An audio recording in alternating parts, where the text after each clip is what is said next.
इस deep dive की शुरुआत ना एक ऐसी जगह से होती है जहां साल की सबसे शोर शराबे वाली हंगामे से भरी रात के ठीक बाद अचानक से बिल्कुल सन्नाटा छा जाता है। एकदम पिन ड्रॉप साइलेंस है ना। हाँ बिल्कुल। मतलब एक ऐसी खामोशी जहां ना कोई गाड़ी चलती है, ना कोई आग जलती है और ना ही लोग अपने घरों से बाहर निकलते हैं। सोचने वाली बात यह है कि एक ऐसी रात जहां सड़कों पर हजारों लोग ढोल नगाड़े बजा रहे हैं, विशालकाय भयानक पुतलों को घुमाया जा रहा है और अगले ही पल जैसे किसी ने पूरे शहर का स्विच ऑफ कर दिया हो। एग्जैक्टली पूरा द्वीप एक गहरी ध्यान मुद्रा में चला जाता है। और हम यहाँ किसी पोस्ट अपोकलिप्टिक फिल्म की बात नहीं कर रहे हैं। नहीं, ये बिल्कुल असलियत है। ये कोई मामूली बदलाव नहीं है। एक पल में अत्यधिक, लगभग कानून विहीन ऊर्जा और अगले ही पल पूरी तरह से आध्यात्मिक शांति। ये एक ऐसा साइकोलॉजिकल और कल्चरल शिफ्ट है जो दुनिया में शायद ही कहीं और देखने को मिलता हो। सही कहा। और ये बाली इंडोनेशिया का न्योपी त्योहार है, जिसे डे ऑफ साइलेंस या खामोशी का दिन भी कहा जाता है।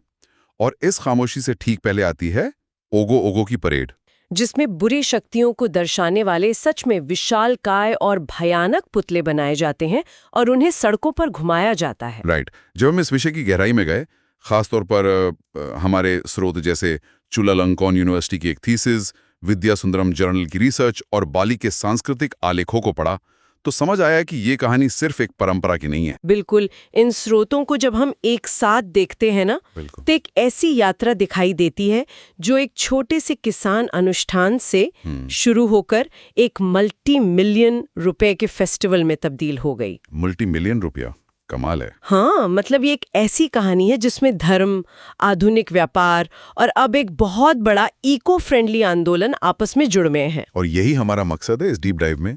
हम ये समझने की कोशिश करेंगे कि कैसे अपने अंदर की बुराइयों को मिटाने का ये पारंपरिक अनुष्ठान आधुनिक दुनिया की समस्याओं से टकरा रहा है, और कैसे लोग इस बदलाव के बीच अपनी संस्कृति को बचा रहे हैं, उसको एक नया रूप दे रहे हैं।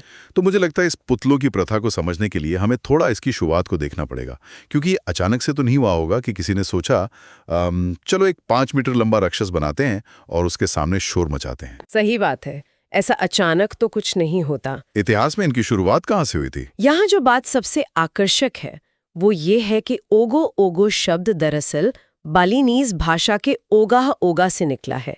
इसका लिटरल मतलब होता है किसी चीज को हिलाना या जोर से झकझोरना। अच्छा, हिलाना। हाँ, और ये पुतले भूता काला को दर्शाते हैं। अगर हम बालीनीज दर्शन को समझें तो भूता का मतलब है ऐसी ऊर्जा या तत्व जिसका कोई नियम न हो, एकदम क्योटिक। और काला का मतलब है समय। तो ये पुतले उस विनाशकारी शक्ति और वक्त का प्रतीक है जो अगर नियंत्रित ना किए जाएं तो सब कुछ तबाह कर सकते हैं। बाप रे। लेकिन मैंने पढ़ा कि पहले ये इतने विशालकाय और भयानक नहीं होते थे। इनकी जड़ें ललाकुट में मिलती हैं। हाँ, लेलाकुट, जो दरअसल फसल बचाने वाले साधारण पुतले या स्केयरक्रोज होते थे। राइट, जिन्हें किसान अपने खेतों में लगाते थे। साथ ही बारोंग लैंडुंग जैसी पुरानी प्रथाओं में भी इनका जिक्र आता है। तो ये खेतों से निकलकर आधुनिक और आकर्षक रूप में कब सामने आए? शुरुआत में ये सच में काफी साधारण थे।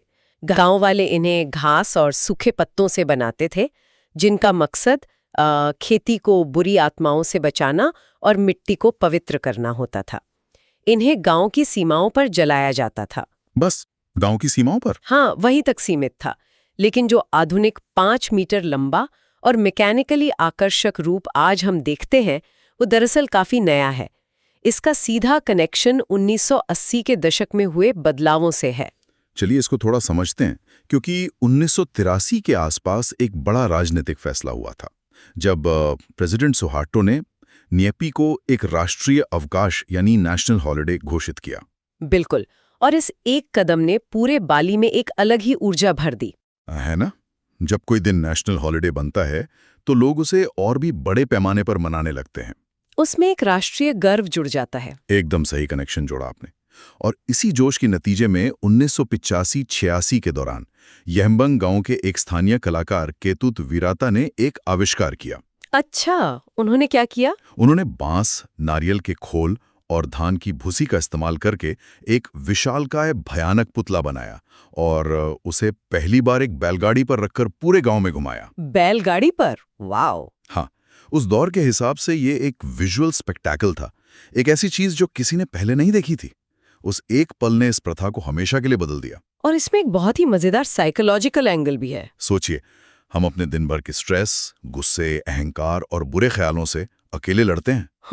रोज की जद्दोजहद। लेकिन यहाँ बाली के लोग उस आंतरिक बुराई को एक भयानक फिजिकल आकार में ढाल देते हैं और फिर उसे पूरे समाज के सामने सड़क पर घुमाकर उससे एक पब्लिक डिस्प्ले के रूप में लड़ते हैं। ये एक तरह की पब्लिक थेरेपी जैसा लगता है।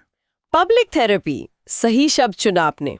ये सच में एक बेहद गहरा साइकोलॉजिकल मैकेनिज्म है। बालिनीज दर्शन ये मानता ही नहीं कि राक्षस सिर्फ किसी पौराणिक कहानी में बाहर कहीं घूम रहे हैं। तो कहाँ है?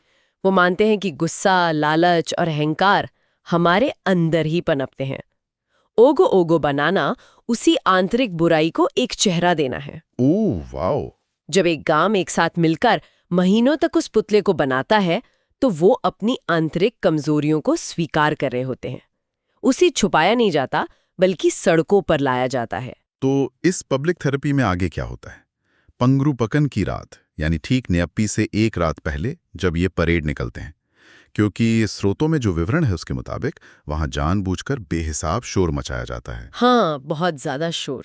गामेलन बेलेगंजूर नामक म्यूजिक बजाया जाता है, जिसमें ढोल और सिम्बल्स शामिल होते हैं।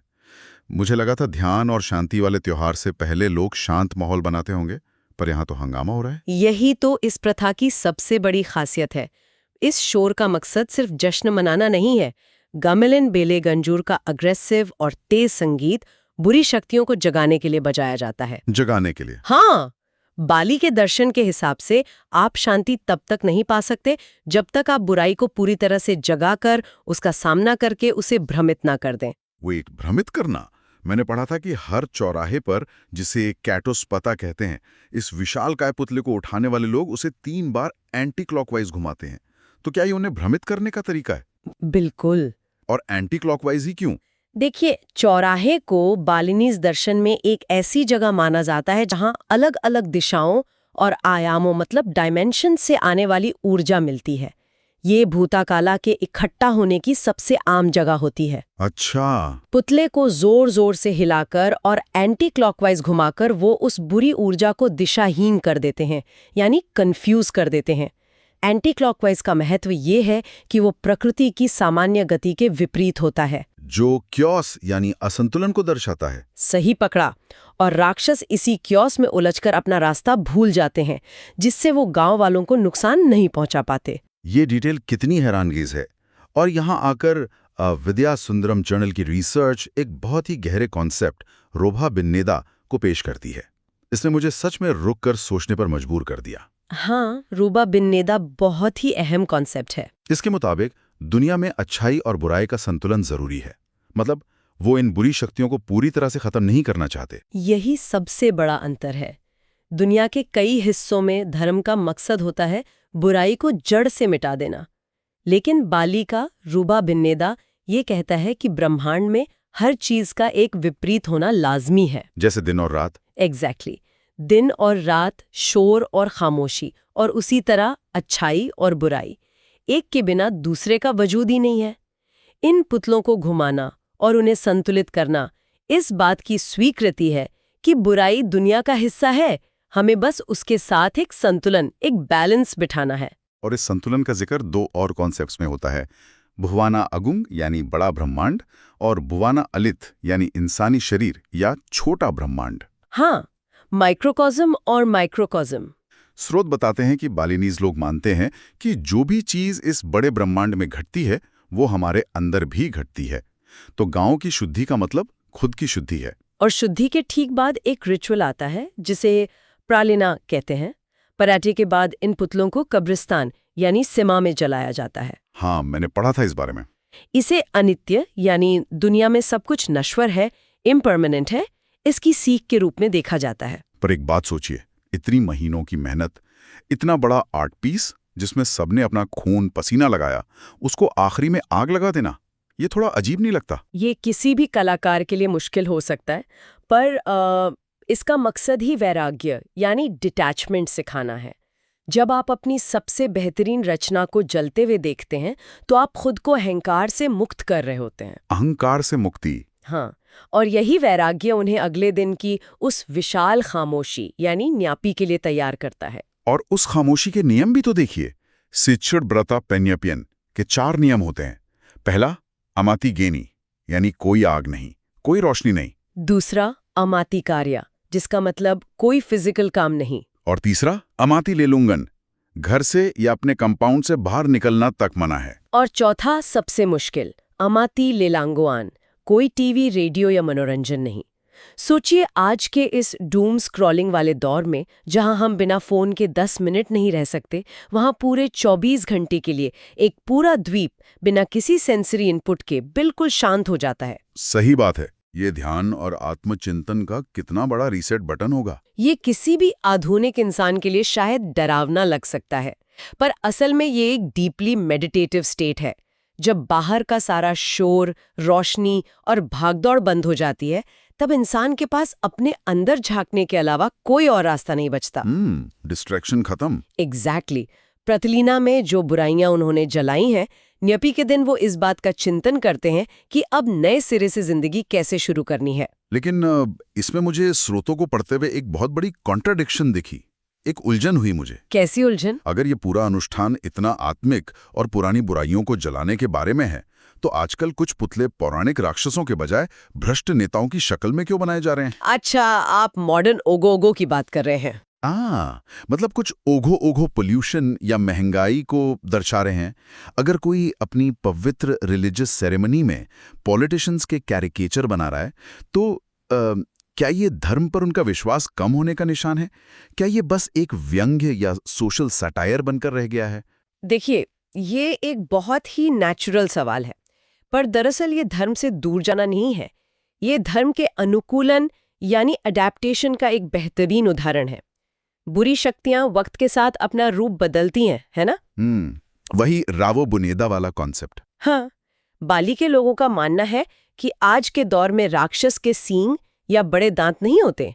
आज का भूता काला भ्रष्टाचार है, पर्यावरण का नाश है और लालच है। ओह, आई सी। तो जब वो करप्शन को एक अघोघो के रूप में बनाते हैं, तो वो समाज को ये आईना दिखा रहे हैं कि आज हमें इन आधुनिक राक्षसों से लड़ना है और उन्हें जलाना है। यह धर्म का जिंदा रहने का एक बहुत प्रभावशाली तरीका है। ये पॉइंट सच में कमाल का है, और यहाँ बात सच में बहुत दिलचस्प हो जाती है। जैसे जैसे वक्त बदला और आधुनिकता आई, इस परंपरा ने एक नया मोड़ ले लिया, जहां धर्म और कमर्शियल व्यापार आपस में टकरा गए। कमर्शियल व्यापार, हाँ, ये एक नई परेशानी बन गई है। क्योंकि इन पुतलों का आकार और इनकी मैकेनिक्स अब इतनी एडवांस्ड हो चुकी हैं कि ये बनाने में बेहद महंगे हो गए हैं। नुसाबाली टीवी की एक रिपोर्ट के अनुसार एक स्थानीय कम्युनिटी, जिसे बंजेर कहते हैं, उन्हें एक बड़ा पुतला बनाने में 97 मिलियन इंडोनेशियन रुपया तक का खर्चा आ सकता है। अरे बाप रे, 97 मिलियन! हाँ, ये तो करीब 6000 अमेरिकन डॉलर से भी ज्यादा हुआ, सिर्फ एक ऐसी चीज पर जिसे आखिर में जला देना है। मुझे तो ये सोचकर ही अजीब लग रहा है। ये रकम वाकई बहुत बड़ी है, खास तौर पर एक ऐसी सोसाइटी के लिए जहां कम्युनिटी आपस में पैसा जोड़कर काम करती है। बंजर का सिस्टम ही कम्युनिटी पर आधारित है। राइट। जो प्रथा कभी बांस और खेत के पत्तों से चलती थी, वो अब स्पॉन्सर्स, कंपटीशन और प्रेस्टीज का मुद्दा बन गई है। जिसका पुतला सबसे बड़ा, उसकी उतनी इज्जत। और इस पैसे के साथ आई है टूरिज्म की एंट्री। चुलालोंगकोन यूनिवर्सिटी की थीसिस दिखाती है कि कैसे निपी त्योहार अब बदल रहा है। जो दिन पूरी तरह ध्यान और खामोशी का था, अब होटल्स और रिजॉर्ट्स उसके लिए निपी एस्केप पैकेजेस बेच रहे हैं। निपी एस्केप्स, ये थोड़ा आयरॉनिक है। बहुत आयरॉनिक है। इन पैकेजेस में क्या होता है पता है? रिजॉर्ट के अंदर candle light glow dinners, spa massages, और सबसे अजीब बात, रिजॉर्ट के अंदर टूरिस्ट के लिए अपनी एक प्राइवेट ओगो परेड।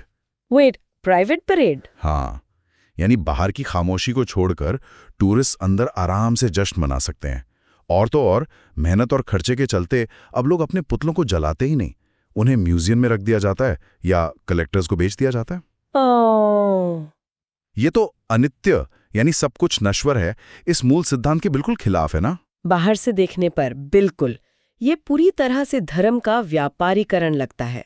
लेकिन यहीं पर चुलालोंगकोन यूनिवर्सिटी की रिसर्च एक कॉन्सेप्ट को उजागर करती है, जिसे त्रिमंडाला कहते हैं। त्रिमंडाला, इसका क्या मतलब हुआ? और फिजिकल लेवल पर अपना एक सिस्टम बना लिया है। त्रिमंडला का मतलब है जगह को 3 हिस्सों में बांटना। पहला है पवित्र या सेक्रेट हिस्सा, दूसरा है न्यूट्रल और तीसरा है प्रोफेन यानी व्यापारिक हिस्सा। मतलब उन्होंने स्ट्रिक्ट बाउंड्रीज बना ली हैं, पर उससे धर्म और व्यापार का टकराव कैसे रुकता है? ऐसे कि वो अपनी आस्था को स्ट्रिक्टली उस पहले पवित्र हिस्से में रखते हैं। जब एक रिजॉर्ट के अंदर प्राइवेट परेड होती है या किसी पुतले को टूरिज्म के लिए बेचा जाता है, तो बालिनीज लोग उस काम को उस तीसरे व्यापारिक क्षेत्र का हिस्सा मानते हैं। अच्छा, तो वो उसको अलग नजरिए से देखते हैं। उनका अपमान नहीं है, बल्कि ये बस आर्थिक जरूरत का एक व्यापार है। इस साइकोलॉजिकल कंपार्टमेंटलाइजेशन की वजह से वो पैसे और टूरिज्म का फायदा भी उठा लेते हैं और अपने स्थानीय मंदिरों में अपनी परंपरा को पवित्र भी रखते हैं। ये एक तरह का मेंटल फायरवॉल है। जो सच में कमाल का है, एक सीख है दुनिया के लिए। लेकिन एक समस्या ऐसी थी जिसका समाधान किसी मेंटल फायरवॉल या ट्राइमंडला से नहीं हो सकता था। मैं समझ रहा हूँ आप किस तरफ जा रहे हैं। पर्यावरण। हाँ, पर्यावरण को होने वाला नुकसान। जहाँ कमर्शलाइजेशन आई, वहाँ बड़े बड़े पुतलों के लिए आपस में होड़ शुरू हुए और प्लास्टिक तथा स्टायरोफोम का पूरे द्वीप पर अंबार लग गया। जी हाँ, ये 90s के दशक की बात है। जब इन पुतलों को विशालकाय बनाने की होड़ लगी तो लोगों को स्टायरोफोम एक मैजिकल मटेरियल लगा। मैजिकल क्यों? 5 मीटर लंबा बांस का पुतला उठाना मुश्किल होता था, पर स्टायरोफोम का उठाना बहुत आसान था। लेकिन इस आसानी की उन्हें बहुत भारी कीमत चुकानी पड़ी। बिल्कुल भारी कीमत। जब प्रालिना के दिन इन स्टायरोफोम के पुतलों को कब्रिस्तान में जलाया जाता था, तो वहां शुद्धि के बजाय जहरीला काला धुआं निकलता था। जहरीला धुआं, जिससे सांस लेने में तकलीफ होती है। हाँ, जिससे लोगों की आंखें और फेफड़े जलने लगते थे। और जो पुतले नहीं जलते थे, वो टुकड़ों में टूटकर नालियों और नदियों में प्लास्टिक कचरे की तरह बहने लगते थे। पर अब स्रोत बताते हैं कि इस त्योहार में एक बहुत बड़ा इको फ्रेंडली रेवोल्यूशन आ रहा है। तबन एंड रीजेंसी ने प्लास्टिक और स्टायरोफोम पर पूरी तरह से पाबंदी लगा दी है। और सिर्फ पाबंदी ही नहीं, स्थानीय प्रशासन उन कम्युनिटीज को आर्थिक सहायता और इनाम दे रहा है जो वापस प्राकृतिक सामग्री यानी नेचुरल मटेरियल्स का इस्तेमाल करके पुतले बना रहे हैं। और इस चाहत ने लोगों के अंदर की क्रिएटिविटी को जिस लेवल पर पहुंचाया है, वो हैरानखेज है। चेंज मार्कर एशिया की रिपोर्ट्स और अन्य आलेख बताते हैं कि लोग अब क्या-क्या नए तरीके इस्तेमाल कर रहे हैं। एक डिटेल ने तो मेरा ध्यान पूरी तरह खींचा। कौन सी डिटेल? लोग जैकफ्रूट यानी कटहल के छिलकों को उबाल रहे हैं। वेट, कटहल के छिलके? हाँ, सोचिए, वो कटहल के सख्त छिलकों को एक बड़े से बर्तन में तब तक उबालते हैं जब तक वो टूटकर एक चिपचिपी चमड़ी जैसी पेस्ट में ना बदल जाएं, और फिर उस पेस्ट को बांस के ढांचे पर लेप दिया जाता है ताकि वो बिल्कुल असली राक्षस की खाल जैसा दिखे। ओह वाओ, ये उनके एनवायरनमेंट के प्रति कमिटमेंट को दर्शाता है। वो आसान रास्ता छोड़कर हफ्ते लगाकर ऐसी ऑर्गेनिक चीजें बना रहे हैं।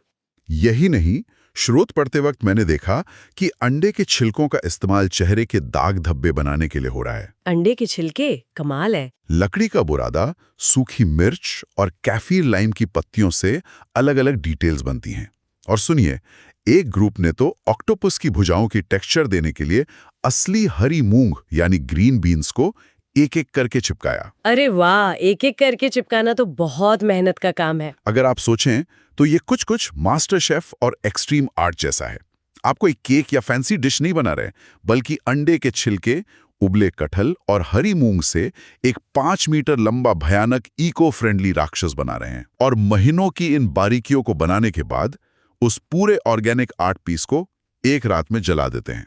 ये अपने आप में एक बहुत बड़ी बात है। अगर हम इसको बड़े पैमाने पर देखें तो ये इको फ्रेंडली कदम वापस बाली के उस मूल दर्शन बुआना अगुंग यानी ब्रह्मांड की शुद्धि से जुड़ता है। कैसे? देखिए, बाली का हिंदू दर्शन बिल्कुल क्लियर है। आप आध्यात्मिक रूप से पवित्र नहीं हो सकते अगर आप फिजिकली अपने पर्यावरण में जहर घोल रहे हैं। सही पॉइंट है। अगर आप पुरलीना के नाम पर स्टायरोफोम जलाकर हवा और पानी को खराब कर रहे हैं, तो आप बुराई मिटा नहीं रहे, आप दरअसल एक नया भूता काला पैदा कर रहे हैं, पोल्यूशन के रूप में। एग्जैक्टली। इसलिए ये ऑर्गेनिक और नेचुरल सामग्री की तरफ वापस लौटना आधुनिकता को रिजेक्ट करना नहीं है, बल्कि अपने पर्यावरण और धर्म दोनों के मूल सिद्धांत को आपस में जोड़ना है। छोटे से खेत के पुतलों से लेकर नेशनल हॉलिडे की शोहरत तक, फिर उसमें आधुनिक व्यापार, 97 मिलियन रुपए के खर्चे और टूरिज्म का आना, और अब आखिरकार वापस अपनी मिट्टी, उबले कटहल और प्रकृति की तरफ लौटना। ये पूरी कहानी इस बात का सबूत है कि बाली के लोग अपनी संस्कृति के प्रति कितने जागरूक हैं। ओगोगो को अब हम सिर्फ एक परेड की तरह नहीं देख सकते।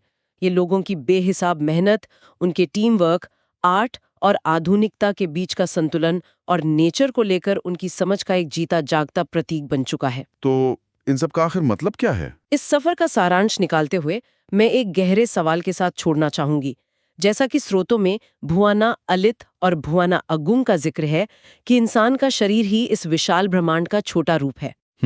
दुनिया भर में हम लोग नए साल पे बस चुपचाप न्यू ईयर रेजोल्यूशंस लेते हैं। हम सोचते हैं मैं स्ट्रेस नहीं लूंगी या गुस्सा नहीं करूंगी, और आमतौर पर वो रेजोल्यूशंस अंदर ही अंदर दब के टूट जाते हैं। हाँ, ज्यादा दिन टिकते नहीं है। लेकिन जरा सोचिए, अगर पूरी दुनिया की आधुनिक सोसाइटी इन बालिनीज लोगों की तरह मिलकर अपनी सारी नेगेटिव एनर्जी, लालच और आंतरिक तकलीफों को फिजिकली एक आकार दे, अगर हम अपना शोर, गुस्सा और हंगामा बाहर निकालें, उसे एक साथ मिलकर तबाह करें और उसके ठीक बाद 24 घंटे के लिए इलेक्ट्रॉनिक और फिजिकल दुनिया से कट ऑफ होकर गहरे सन्नाटे में चले जाएं, एक टोटल रीसेट। हाँ, तो क्या नए साल की शुरुआत अपेक्षाकृत ज्यादा शांत और सफल नहीं होगी?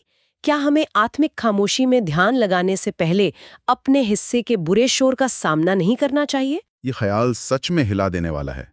शायद सच्ची शांति तभी मिलती है जब आप पहले अपने अंदर के पूरे हंगामे और शोर का जोर शोर से सामना कर लें। ऐसी परंपरा जो भौतिक आकार और आत्मिक शांति दोनों सिखाए, वाकई अनूठी है, सोचने वाली बात है। आज के इस डीप डाइव में बस इतना ही।